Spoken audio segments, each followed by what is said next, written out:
అందరికీ నమస్కారం. ఈరోజు మనం చెప్పుకోబోయే కథ భర్త కోసం విదేశానికి మూడవ భాగం. కథలోకి వెళ్ళబోయే ముందు మీరు కనుక మన ఛానల్ని ఫస్ట్ టైం చూస్తున్నట్లయితే తప్పకుండా మన ఛానల్ని లైక్ చేయండి, షేర్ చేయండి, సబ్స్క్రైబ్ చేయండి, బెల్ ఐకాన్ క్లిక్ చేసి ఆల్ అనే బటన్ని ప్రెస్ చేయడం మర్చిపోకండి.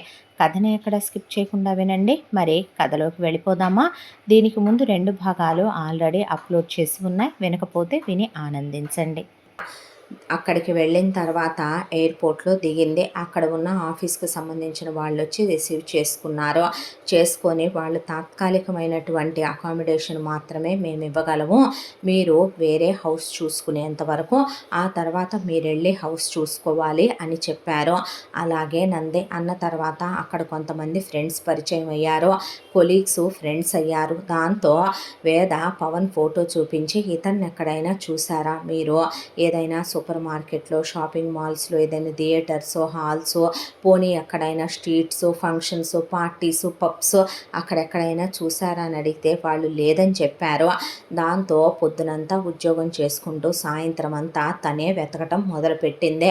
ముందు మాల్స్ అన్నీ ఆ ఏరియాలో ఏమేమి ఉన్నాయో రాసుకొని అవన్నీ వెతకటం మొదలు పెడితే, ఒక రోజున అసలు బావ చదువుకున్న యూనివర్సిటీ తెలుసుగా నాకు, అక్కడికి వెళ్ళి కనుక్కుంటానని అక్కడికి వెళ్ళింది. ఎప్పుడో పాస్ అవుట్ అయ్యి వెళ్ళిపోయిన వాళ్ళు ఎక్కడ జాబ్స్ వచ్చి వెళ్ళారో అవి కాన్ఫిడెన్షియల్, మేము చెప్పము. ఒకవేళ వాళ్ళు వెళ్ళిన ఆ జాబ్లోనే ఉండాలనేమీ లేదు, కెరీర్ గ్రోత్ కోసం వాళ్ళు వేరే స్టేట్కి వెళ్ళిపోయి ఉండొచ్చు, లేదా వాళ్ళు వేరే దేశాలకు మారుండొచ్చు, వేరే ఆఫీసులకు మారుండొచ్చు, అవేవి మాకు తెలియదు, వెళ్ళిపోమన్నారు వాళ్ళు. ఏది ఏమైనా పట్టుబదలని విక్రమార్కురాల్లాగా తను మాత్రం వెతుకుతూనే ఉంది. ఇలా రోజులు గడిచిపోయే ఆఫీస్ వాళ్ళు మేము ఇచ్చిన అకామిడేషను టైం అయిపోతుందని వార్నింగ్ బెల్ మోగిచ్చేసరికి ఒకవైపున ఇల్లు వేటలో పడింది. అలా వెతుక్కుంటూ వెళ్తే ఒక చోట హాంటెడ్ హౌస్ అని ఒక ఇల్లు, ఎక్కడో మారుమూల, సీసీ కెమెరా విజిలెన్స్ కూడా లేని చోట, అవుట్కట్స్లో అచ్చం దెయ్యాల కొంపలాగానే ఉంది ఆ ఇల్లు. అతి తక్కువ అద్దెకి ఆ ఇంట్లో అసలు ఎవరు ఉండమంటున్నారని, ఆ ఇంట్లో కొంతమంది మిస్టీరియస్గా పోయారని, ఆ ఇల్లు చాలా తక్కువ అద్దెకే ఉండేవాళ్ళు ఎవరు ఉండట్లేదని ఓనరు వేదకి ఇచ్చాడు. ఇచ్చేసరికి మనుషుల్ని ఏం చేస్తున్నారో తెలియని రోజులు, దెయ్యాలు వస్తాయా పిచ్చి నమ్మకాలు కాకపోతే అని వేద ఆ ఇంట్లో దిగి ఆఫీస్కి వెళ్ళొస్తూ ఒకవైపున ఆ ఇంట్లో ఉండటం మొదలుపెట్టింది. ఇలా రోజులు గడిచిపోతూ వేద వెతుకులాట ఇంకా పెంచింది. షోస్ జరిగే చోటు దగ్గర నుంచి పబ్బులకే వెళ్ళిందా, క్లబ్బులకే వెళ్ళిందా, ఒకవైపున అసలు ఇల్లిల్లు ఏరియా అని పెట్టుకొని మరి అక్కడికి వెళ్ళి ఇతను తెలుసా అని ప్రతి ఒక్కళ్ళని అడుగుతూ హీఈస్ మై హస్బెండ్ అని, హీఈస్ మిస్సింగ్ అని అడుక్కుంటూ వెళ్ళటం మొదలుపెట్టింది. అంతా దాంట్లో ఒక రోజున ఎవరో పోలీస్ కంప్లైంట్ ఇవ్వచ్చు కదా, ఇలా వెతుక్కుంటూ తిరగకపోతే అనేసరికి, అమ్మో పోలీసులా, బావకి ప్రాబ్లం అయిపోతేనో అలా ఇవ్వకూడదు అనుకొని పర్వాలేదులే అని చెప్పి వదిలేసి తనే వెతుక్కోవటం మొదలుపెట్టింది. అలా రోజులు గడిచిపోతూ దాదాపు వేద వచ్చి కూడా 6 నెలల కాలం గడిచిపోయింది. ఒక రోజున ఈ ఆలోచనల్లో ఉండగానే బయటికి వెళ్ళి వెతికి అలిసిపోయి ఇంటికి వచ్చింది. వచ్చిన తర్వాత చాలా ఏడుపు వచ్చింది బావ ఫోటో చూసే. నాన్న చిన్నప్పటి నుంచే అమ్మ, తను, బావ ఎంత సంతోషంగా ఉండేది, పెళ్లి చేసుకొని మెళ్ళో తాళి కట్టి ఇలా కనపడకుండా మాయమైపోయావేంటి బావా అని వెక్కిళ్ళు పెట్టి ఏడ్చేసిందే.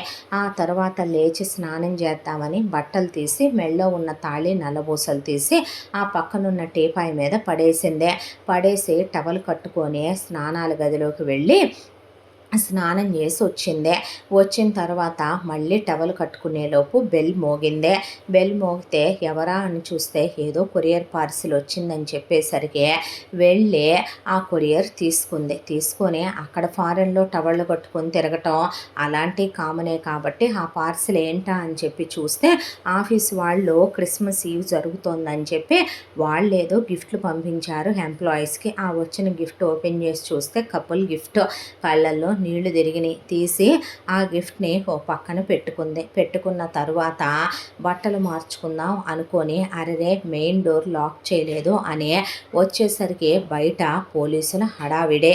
ఏదో అలికిడవుతోంది. తమ ఇంటి దగ్గర ఎవరో గేటు తీసినట్టు కిర్రను శబ్దం. చూస్తే భయం అనిపించే తను మెయిన్ డోర్లోకి వెళ్ళేలోపు ఎవరో ఒక వ్యక్తి లోపలికి దూసుకొని వచ్చేసాడు. వచ్చేపాటికి హే హూ ఆర్ యూ అని పెద్ద పెద్దగా అరుస్తూ హెల్ప్ హెల్ప్ అని వేద పెద్ద పెద్దగా అరవటం మొదలుపెట్టింది. ఏ షటప్ ప్లీజ్ ప్లీజ్ అని అతను అంటున్నా వినలేదు వేద. హూ ఆర్ యూ అని పోలీసుల్ని పిలుస్తానని పెద్ద పెద్దగా ఇంగ్లీష్లో గొడవ చేస్తూ అల్లరి చేస్తూ అరుస్తూ ఉండేసరికి అతని కోసం పోలీసులు వెతుక్కుంటూ వస్తున్నట్టున్నారు. వాళ్ళు ఇల్లు ఇల్లు వెతుక్కుంటూ వస్తున్నట్టు గమనించిన అతను వెంటనే ఆ పక్కనే అలా సోఫా పైన ఒక పెద్దది బ్లాంకెట్ వేసి ఉంచింది వేదనే అలా సోఫాలో వెనక్కి తోసేసి వేదం మీద పడిపోయి ఆ పోలీసులు ఇంకొక 2 నిమిషాల్లో లోపలికి వస్తారనగా వేద పెద్దగా అరుస్తుండటంతో వేద నోరు మూసేస్తే ఇప్పుడు మళ్ళీ అదొక ఇష్యూ అవుద్దని గట్టిగా కౌగిలించేసుకొని వేదని డీప్గా లిప్ కిస్ చేయటం స్టార్ట్ చేశాడు. వేద ఒకవైపున పెనుగులాడుతుంటే అతను మీద బ్లాంకెట్ కప్పేసుకున్నాడు. వేద ఒకవైపున టవల్ మీద ఉండటం అతను టీషర్ట్ తీసేశాడు. దాంతో ఆ వచ్చిన పోలీసులు వెనక నుంచి వీళ్ళని చూసి ఫారెన్లో కపుల్స్ అలాగే ఉంటారు కాబట్టి వాళ్ళకి రొమాన్స్ అనేది చాలా చిన్న విషయం కాబట్టి వాళ్ళు గదులు ఇలాంటి ఏమీ పెద్ద ఫాలో అవ్వరు కాబట్టి చూసిన వాళ్ళు న్యూ మ్యారీడ్ కపుల్ అనుకొని అక్కడి నుంచి వాళ్ళు డోర్ దగ్గరికి లాగేసి వెళ్ళిపోయారు. ఆ వచ్చిన వ్యక్తిని గుర్తుపట్టలేదు. ఆ తర్వాత అతను లేచి నిలబడి వెళ్ళి పోలీసులు ఉన్నారా లేరా అని చూసి మెయిన్ డోర్ క్లోజ్ చేసి ఆ తర్వాత అలాగే ఆ టీషర్ట్ మళ్ళీ వేసుకొని కూర్చుండిపోయేసరికి వేద లేచి నువ్వు మనిషివా పశువా ఎవర్రా నువ్వు అలా మీద పడి అలా లిప్ లాక్ పెడతావా దట్టు ½ అన్ అవర్ పెడతావా నన్ను నేనెవరనుకుంటున్నావు అసలు ఏదో నీ పెళ్ళాన్నైనట్టు మీద పడిపోయి నీ పెళ్ళాన్నైనట్టు ఇష్టం వచ్చినట్టు ముట్టుకున్నావు నన్ననే మాతృభాషలోనే రెచ్చిపోయి తిట్టడం మొదలుపెట్టింది. దాంతో నువ్వు తెలుగా అంటే నువ్వు తెలుగా మరి తెలుగువాడివై ఉండే అలా ఎలా చేసావురా స్టూపిడ్ ఈడియట్ రాస్కెల్ అంటే షటప్ ఆపు ఇందాకడి నుంచి చూస్తున్నాను ఆపు అంటంటే ఆపకుండా కుక్కలా వాగుతావు ఎందుకు అలాగా అవతల వాళ్ళ సిచ్యువేషన్ తెలుసుకోకుండా నేనున్న పరిస్థితుల్లోంచి నన్ను నేను సేవ్ చేసుకోవటానికి ఏం చేసుకోవాలో తెలియలేదు. నేనేమి క్రిమినల్ని కాదో నేనేమి కిల్లర్ని కాదో ఓ ప్రాబ్లంలో ఉండి వచ్చానని చెప్తుంటే అసలు వింటున్నావా పెద్దగా ఎందుకలా బార్కింగ్ డాగ్ లాగా అరుస్తున్నావు నువ్వు అనే పాటికి నన్ను కుక్క అంటావా మరి ఏమంటారు నిన్ను అని ఇద్దరు కాసేపు పోట్లాడుకున్న తర్వాత అతను అలా కూర్చుండిపోయాడు. ఆ తర్వాత వేద మెల్లగా లేచి వెళ్ళి ఇక బట్టలు మార్చుకొని వచ్చిన తర్వాత మళ్ళీ పెద్దగా నేను పోలీసులకు ఫోన్ చేస్తున్నానుండని చెప్పి ఫోన్ తీసుకునేసరికి అతను కత్తి తీసుకొని కూర్చోవే మూసుకొని నోరు ఏంటే ఇందాకడి నుంచి చూస్తున్నాను అసలు ఆ నోరేంటి ఆ వాగుడేంటి నువ్వేంటి కొడితే దవడ పగిలిపోద్దే కూర్చో ముందు వాగావంటే పళ్ళు రాలగొడతా నా సంగతి బాగా తెలియదు అనేసరికి భయంతో అలా కూర్చుండిపోయింది వేద. నీ ఫోన్ ఇవ్వంటే నేను ఇవ్వనందే అనేసరికి అతనే ఫోన్ లాక్కొని ఆ ఫోన్లో నుంచి ఏదో నెంబర్కి ఫోన్ చేస్తూనే ఉన్నాడు. అవతల వాళ్ళు లిఫ్ట్ చేయలేదనుకుంటా. ఆ ఫోను ఆ పక్కన పడేసి అలా కూర్చుంటే అతని కళ్ళల్లో నుంచి అలా కన్నీళ్లు కారిపోతున్నాయి. చూస్తే మనిషి హైటు వెయిటు పర్సనాలిటీ చాలా అందంగా ఉన్నాడు. చూస్తే ఒక క్రిమినల్ పనులు చేసేవాళ్ళలాగో లేకపోతే నేరస్తుల్లాగో దొంగలాగో అనిపించట్లేదు. కానీ ఎవడి ముఖాన రాసి ఉండదు కదా ఏమో ఎవడు ఎలాంటి వాడో అనే దాంతో అతను కత్తి అక్కడ పడేస్తే ముందు సేఫ్గా వేద కత్తి తీసి పక్కన పెట్టిన తర్వాత అతనికి ముందు కాసిన మంచినీళ్ళు ఇస్తావా అని అడిగితే వెళ్ళి వాటర్ తెచ్చిచ్చింది. తాగిన తర్వాత అతను కాసేపు అలా తలుపుకి జారగిలబడి కూర్చుండిపోయాడు. కూర్చుండిపోయి కళ్ళల్లోంచి కన్నీళ్ళు ఆగట్లేదు. గతం అతను తలుచుకుంటూ ఎలా బ్రతికేవాడిని, ఎలా అయిపోయాను, నేనేంటి, నా లైఫ్ ఏంటి, నేనెంత కోటీశ్వరుణ్ణి, ఎలా బ్రతికిన బ్రతుకునాది, చివరికి ఈ రోజున దొంగలాగా నేనిలా కొంప పట్టుకొని తిరుగుతూ నా ప్రాణాలు రక్షించుకునే స్థాయికి దిగజారిపోయేలా అయిపోయింది నా బ్రతుకు. ప్లీజ్ నాన్న ఫోన్ ఎత్తవేంటి, అమ్మ ఫోన్ ఎత్తవేంటి అని ఒకవైపున అతను ఫోన్ ట్రై చేస్తూనే ఉన్నాడు. ఆ తర్వాత అతను దెబ్బలు తగిలి రక్తం కారుతూ ఉంటే గాయాలు బాధ పెడుతున్నట్టున్నాయి. దాంతో ఫస్ట్ ఎయిడ్ బాక్స్ ఎక్కడ అంటే ఆ గదిలో అంది వేద. అనేసరికి అతను ఆ గదిలోకి వెళితే డోర్ లాగేసి, నువ్వు ఎంత ధైర్యం లేకపోతే నీకు నాకు ముద్దు పెడతావంట్రా, పైగా నన్ను పిచ్చుకుక్కంటావా, నన్ను నోరు మూయమంటావా, తెలుగోడి వయ్యుండి నాకే కత్తి చూపిస్తావా, నువ్వు ఎవడికి తెలుసురా నువ్వేంటో, నువ్వెలాంటి వాడివో, ఏవైనా నీ మొహం మీద రాసుందా, ఎవరెవరికో అడ్డమైన వాళ్ళకి నా ఫోనుల్లోంచి ఫోన్లు చేస్తావా, ఎవర్రా నువ్వు, డ్రగ్స్ స్మగ్లింగ్ చేస్తావా, అమ్మాయిల్నే స్మగుల్ చేస్తావా, లేకపోతే ఎవరినైనా చంపేసి వచ్చావా, ఎవర్రా నువ్వు అని పోలీసులకు ఫోన్ చేయకపోతే, ప్లీజ్ నీకు దండం పెడతానే పశువా మృగమా, నేను ఒకడి వల్ల మోసపోయాను, నేను దొంగని కాదు, నేనే ఒకడి వల్ల అన్యాయానికి గురయ్యి నా ప్రాణాన్ని నేను కాపాడుకోవటానికి ఇలా తిరుగుతున్నానే, వెర్రిదాన్లా బిహేవ్ చేయకు, నీ కాళ్ళు పట్టుకుంటా, నీకు దండం పెడతా, నేను ఎవరికో కాదు ఫోన్ చేసిందే, మా అమ్మా నాన్నలకు ఫోన్ చేశానే, పశువా ప్లీజ్ అర్థం చేసుకో అనేసరికి ఆ మోసం అనే మాట ఎక్కడో గట్టిగా తగిలింది వేదకే.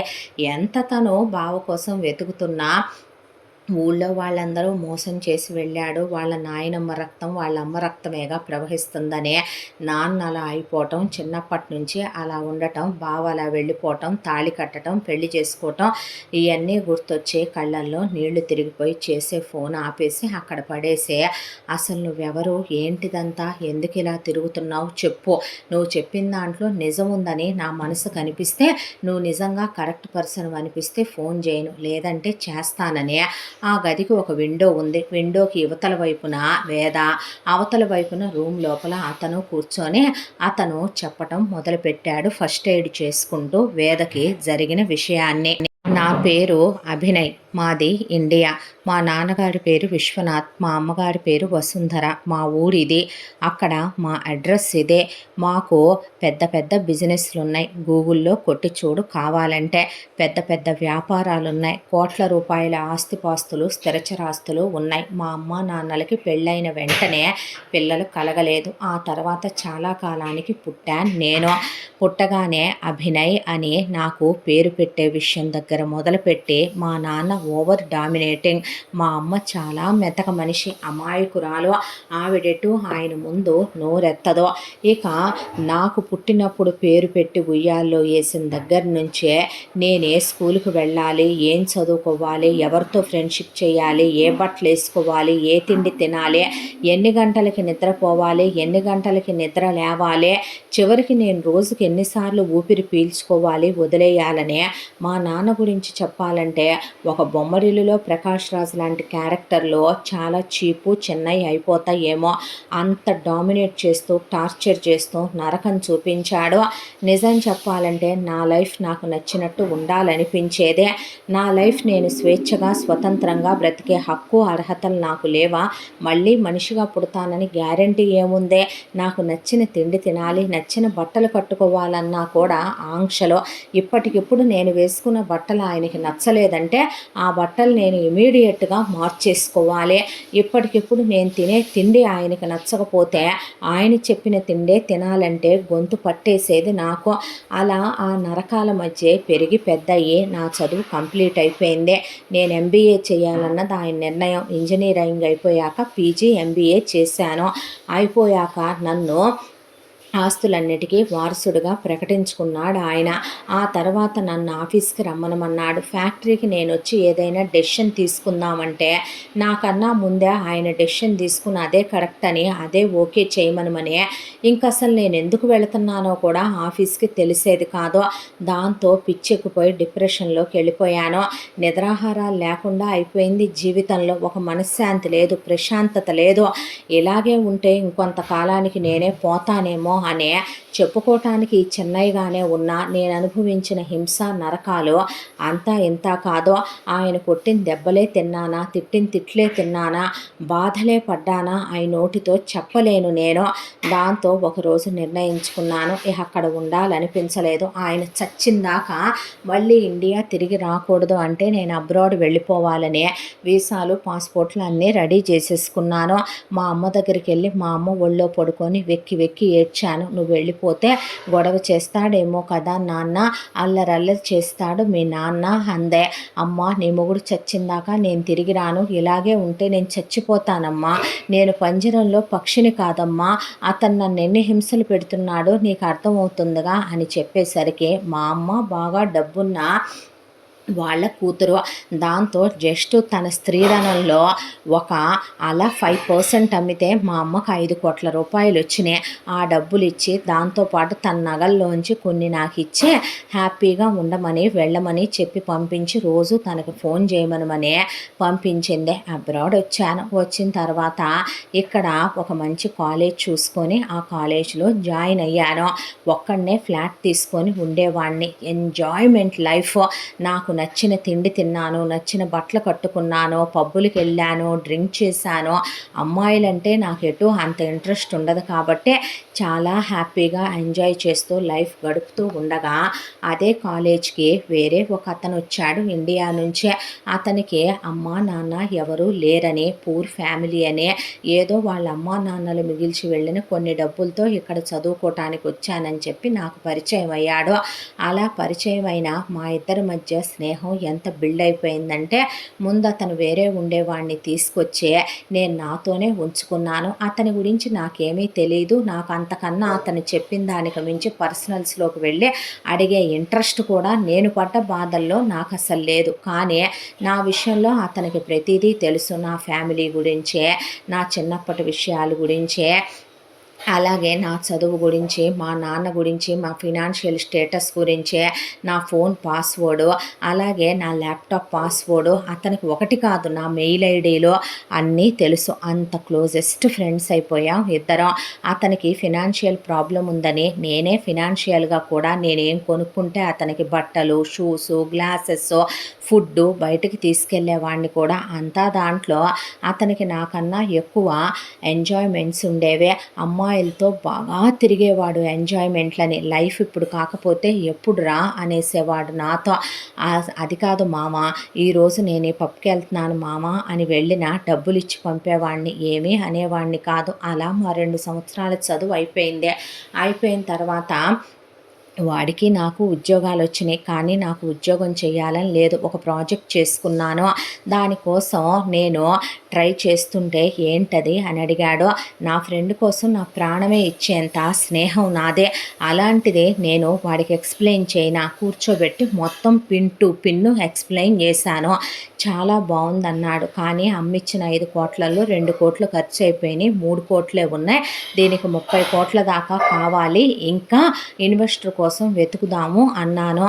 అనేసరికి సరే నువ్వు వెతుకనే వాడు ఉద్యోగానికి వెళుతూ లైఫ్ని ఎంజాయ్ చేస్తూ ఉండగా 6 నెలలు కుక్కలాగా తిరిగాను.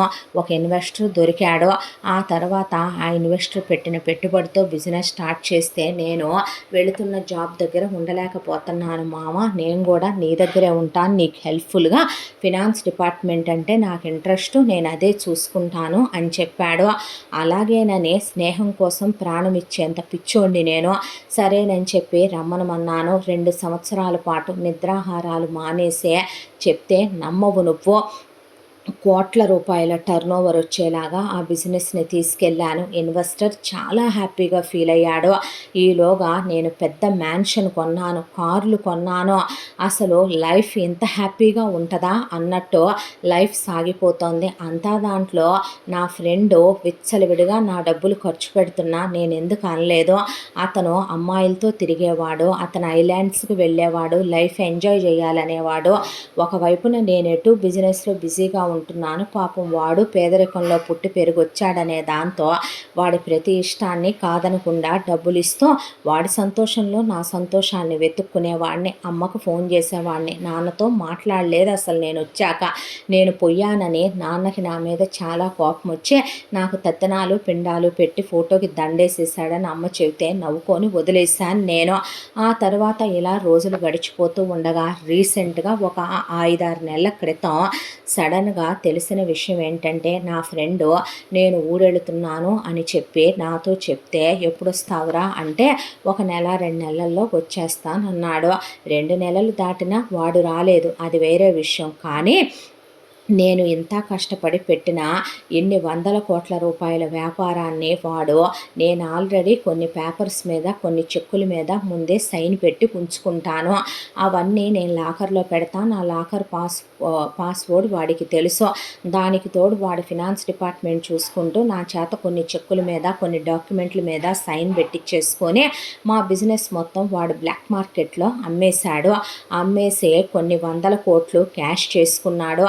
చేసేసుకొని ఆ తర్వాత ఒక్క మాట నాకు ఇన్వెస్టర్కి చెప్పకుండా ఎక్కడికి వెళ్ళిపోయాడో వాడు మాయమై గాయబ్ అయిపోయాడు. ఆ విషయం కాస్త ముందు నాకు తెలిసిందే. ఆ తర్వాత మా ఇన్వెస్టర్కి తెలిసింది. దాంతో ఇన్వెస్టర్ పిలిచి ఏంటిదంతా అని నన్ను నిలదీసి అడిగాడు. అడిగేపాటికి షాక్లోకి వెళ్ళిపోయాను నేను. స్నేహితుడని నమ్మితే ఇలా బ్యాక్ స్టాబింగ్ చేస్తాడని, వెన్నుపోటు పొడుస్తాడని కల్లో కూడా నేను ఊహించుకోలేదు. దాంతో దిమ్మ తిరిగిపోయింది నాకు. మొత్తం లెక్కలు చూస్తే ఒకవైపున వాడు తీసుకెళ్ళిపోయిన వందల కోట్ల డబ్బు నేను ఆస్తి మొత్తం అమ్మి కట్టినా కూడా ఇంకా నేను వాళ్ళకి 100 కోట్లు ఎదురు కట్టాల్సి వచ్చాను. పోనీ నేను ఎలాగోలాగా ఆ డబ్బులు ఇండియా నుంచి మా నాన్నను అడుక్కోనో మా అమ్మ కాళ్ళు పట్టుకోనో నేను తెప్పించి కట్టగలను. మాకంత బిజినెస్లు అవి ఉన్నాయి. ఒకవైపున నేనే అవమానానికి గురై మోసానికి గురై ఏడుస్తుంటే వాడు టైం ఇవ్వకుండా నేను బ్లాక్ మార్కెట్లో బిజినెస్ అమ్మేశానని వాళ్ళని మోసం చేసి ఫ్రాడ్ చేశాననే దాంతో కేసు ఫైల్ చేయించేశాడు. దాంతో ఒక వారం రోజులుగా పోలీసులు నా వెంట పడి వెతుకుతూ నన్ను నరకం పెడుతున్నారు. దాంతో ఎటు వెళుతున్నానో తెలియకుండా దాక్కుంటూ పరిగెత్తుకుంటూ ఇలా చివరికి నీ దగ్గరికి వచ్చి చేరాను. నువ్వా వచ్చి రాగానే పెద్ద పెద్దగా అరుస్తున్నావు. దాంతోనే ఏం చేయాలో తెలియక నీ నోటిని నా నోటితో మూసానే తప్ప నిజంగా నీ మీద ఫీలింగ్స్ వచ్చో ఫీల్ అయ్యో లేదంటే నీ మీద మోజుతోనో లవ్ చేసో లస్ట్తోనో మాత్రం కాదు. నువ్వు అలా తప్పుగా నన్ను అనుకోవద్దు. నాకు ఇప్పుడు అంత ఇంట్రెస్ట్ లేదు. ఒకప్పుడు కూడా నా క్యారెక్టర్ అది కాదు. స్టిల్ వర్జిన్ ఐఎమ్ యూనో అని అతను చెప్పిన తర్వాత వేదకి అతని మాటలు నిజమేననిపించింది. దాంతో ఏం మాట్లాడలేదు, వెళ్ళి తలుపు ఓపెన్ చేసింది. ఆ తర్వాత అతను బయటకు వచ్చి థ్యాంక్స్ అన్నాడు. అన్న తర్వాత ఇట్స్ ఓకే అనే వేద అంటే మళ్ళీ మళ్ళీ వాళ్ళ ఇంటికి ఫోన్ చేసినా వాళ్ళ ఇంట్లో వాళ్ళు ఫోన్ ఎత్తలేదు, వీళ్ళు ఫోన్ తీయటం లేదు. నా దగ్గర ఫోన్ కూడా లేదు, సిగ్నల్స్ పడతాయని ఫోన్ కూడా వదిలేసి వచ్చేసాను. ఎలా మా వాళ్ళకి ఈ విషయం రీచ్ అయ్యాలో చెప్పుకోవాలో నాకు అర్థం కావట్లేదు. ఇప్పుడు డబ్బులు ఇస్తే మిమ్మల్ని వదిలేస్తారండి అని అడిగింది వేద. లేదు, మామూలుగా అయితే నాకు 30 ఏళ్ళు జైలు శిక్ష పడుద్దంట లాయర్ చెప్పాడు. అదే ఈ డబ్బులు కట్టేస్తే గనక ఒక 20 ఏళ్ళు వాదించుకుంటే జైలు శిక్ష తగ్గి ఒక 10 ఏళ్ళు జైలు శిక్షతో బయటికి వెళ్ళొచ్చు. కనీసం అదన్నా చేద్దామని ఇలా దాక్కొని తిరుగుతున్నాను. నేను జైల్లోకి వెళ్తే మా వాళ్ళకి నేనున్నానో పోయానో తెలీదు. ఆ డబ్బులు పంపించటానికి కూడా వాళ్ళు ఎక్కడికి పంపాలో కూడా తెలియదు. దాంతోనే ఈ బాధ అంతా కూడాను అని చెప్పి అతను ఎనీవే చాలా థ్యాంక్స్ హెల్ప్ చేసినందుకు, నన్ను పోలీసులకి పట్టించినందుకు, వెళ్తాను అని చెప్పి అతను గుమ్మం దాకా వచ్చేసరికి అనేసరికి మళ్ళీ పోలీసులు తిరగటం మొదలు పెడితే తలుపేసి అలా నిలబడిపోయాడు. ఇప్పుడు ఎక్కడికని వెళతారో, వెళ్ళి ఎక్కడని ఉంటారో, ఎక్కడ ఉన్నా వేరే వాళ్ళు ఫోన్ చేసి మిమ్మల్ని పట్టించవచ్చు కదా. మేబీ పోలీసులు ఈ ఏరియా కాబట్టే మీ గురించి అంత తెలియట్లేదు అనుకుంటాను. ఎందుకంటే ఇదే హాంటెడ్ హౌస్, ఈ చుట్టుపక్కలకి ఎవరు రారండి. ఇది దెయ్యాల కొంపంట, పెద్ద పేరు. నేనే ఏదో ధైర్యంతో ఈ కొంప తీసుకొని తక్కువద్ద కదా అని చెప్పి ఉంటున్నాను. నా ప్రాబ్లమ్స్ నాకున్నాయే. దానికి తోడు ఇక్కడ సీసీ కెమెరాలు లేవు కాబట్టి మీరు వాళ్ళకి తెలిసే అవకాశం లేదో. పోనీ ఇక్కడే ఉంటారా మీ ప్రాబ్లం సాల్వ్ అయ్యేంత వరకు అని అడిగింది వేద. నిజంగా మీరు దేవతే అనుకుంటాను నేను, ఉండనిస్తారా నన్ను? ప్లీజ్ అండి, ఎక్కువ రోజులు కాదు. నా ప్రాబ్లం సాల్వ్ అయ్యి మా ఇంట్లో వాళ్ళు ఫోన్ ఎత్తి నాకు అమౌంట్ పంపించేంత వరకు, నేను ఒక లాయర్ని పెట్టుకొని నా ప్రాబ్లం సాల్వ్ చేసుకునేంత వరకు ఉంచితే చాలు. మీకు నేను ఆ జన్మాంతం రుణపడిపోతాను అన్నాడు. అన్న తర్వాత ఉందుర్లే, తలుపేసి రండి లోపలికి అని పైన ఒక రూమ్ ఉంటుంది, ఆ రూమ్లో ఉండండి. అప్పుడైతే కిందకి ఎవరైనా వచ్చి తలుపు కొట్టినా మీరు తీయొద్దు, నేనే తీస్తానని చెప్పింది. చాలా చాలా థ్యాంక్స్ అని వేద చేతులు పట్టుకొని ఊపేస్తే అతనికి ఫుడ్ కుక్ చేసి పెట్టింది. ఆ తర్వాత అతను ఫుడ్ తిన్నాడు. ఫుడ్ తిన్న తర్వాత అవును మీరేంటి ఇక్కడ, ఏం చేస్తున్నారు, స్టడీసా అని అడిగితే లేదు, నేను ఇండియా నుంచి వచ్చి ఒక 6 నెలలు అయిందే, ఇక్కడ జాబ్ చేస్తున్నాను అంటే ఓ నైస్ అన్నాడు. అంతకు మించి అసలు అతనేమీ అడగలేదు. ఆ రాత్రి అన్ని రోజుల తర్వాత అతను ప్రశాంతంగా పడుకున్నాడేమో. మేబీ ఉన్నట్టుండి మధ్యలో ఉలిక్కి పడుతూ అలా జరిగిన విషయాలు గుర్తొచ్చి అతనికి కళ్ళల్లో నుంచి నీళ్లు కారిపోతూ దిగులు పడుతూనే ఉన్నాడు. వేద నెక్స్ట్ డే పొద్దున్నే నేను ఇప్పుడే వస్తానని అతని ప్యాంటు షర్టు అతని ఇన్నర్సు అన్ని కొలతలు అడిగి తీసుకొని వెళ్ళి అతనికి బట్టలు తీసుకొచ్చి ఇచ్చింది. ఒక 5-6 జతలో. ఉండనివ్వండి, బట్టలు కూడా లేకుండా ఎలా ఉంటారు అని దాంతోపాటు అతనికి రేజర్ కిట్టు అవన్నీ తీసుకొచ్చి ఇచ్చింది. మరి గడ్డాలు పెరిగిపోయి పిచ్చోళ్ళలాగా ఉన్నారు, ఫ్రెష్ అవ్వండి అని చెప్పి టిఫిన్ చేసి పెట్టింది. ఆ తర్వాత వంట చేసి టేబుల్ మీద పెట్టాను, తినండి, నేను ఆఫీస్కి వెళ్తాను, మీకేమైనా కావాలంటే ఫ్రిడ్జ్లో ఉన్నాయి, అమ్మ ఇండియా నుంచి పంపించిన స్నాక్స్ ఉన్నాయి, తినండి, నేను వచ్చి కుక్ చేసి పెడతాను అంటే చాలా థ్యాంక్స్ వేద అంటే ఇట్స్ ఓకే అన్న తర్వాత వేద అతనికి చెప్పి ఆఫీస్కి వెళ్ళిపోయింది. ఇలా అతని ఇంటికి ఫోన్ చేసుకోవటం, వాళ్ళు ఫోన్ ఎత్తకపోవటం, ఇలా ఒక 10 రోజుల కాలం అతను అక్కడే ఉండి అలా కాలం గడిచిపోయింది. ఒక రోజున వేద ఇల్లు దులుపుకుంటూ ఉండగా అనుకోకుండా వేద మెళ్ళో నుంచి తాళి నల్లబూసలో బయటకు వచ్చాయి. అది చూసిన అభే వేద ఆర్ యు మ్యారీడ్ అని అడిగితే వేద ఏమీ మాట్లాడలేదు. షిట్, ఆ రోజు నీకు అందుకేనా అంత కోపం వచ్చింది? I'm really sorry. ఒక పెళ్ళైన అమ్మాయితో ఒక అబ్బాయి అలా బిహేవ్ చేయకూడదు కదో, ఆ రోజు నేను మిస్బిహేవ్ చేసినట్టే అయ్యింది కదో, నన్ను క్షమించు రియల్లీ. అవును, హస్బెండ్ ఎక్కడుంటారో? ఇండియాలో ఉన్నారా? ఫినాన్షియల్ ప్రాబ్లమ్స్తో మీరు ఇక్కడికి వచ్చి జాబ్ చేస్తున్నారా? కిడ్స్ కూడా ఉన్నారా?